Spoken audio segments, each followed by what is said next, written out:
Direi che mai elezioni sono state così semplici nella loro lettura. Il vincitore è chiaro, chi ha perso anche. È del tutto evidente che c'è un mattatore assoluto. Parlo di mattatore, non di partito, nel senso che è Matteo Salvini che ha stravinto le elezioni, le ha vinte sul piano nazionale, affermando la Lega anche là dove non è stata mai e anzi dove veniva vissuta come un oggetto urticante.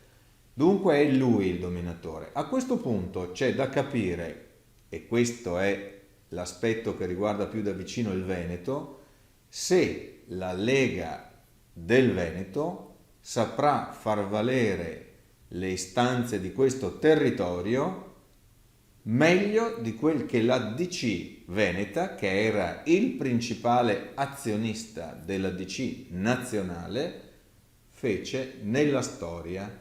Parlo di parecchi decenni or sono, però la storia in qualche modo si ripete. Riuscirà la Lega con il suo 50% di voti in Veneto a far sì che le partite che riguardano questa regione, ferme da anni e qualche volta anche da decenni, abbiano finalmente una soluzione? Questo è il tema che riguarda noi cittadini veneti da qui in avanti.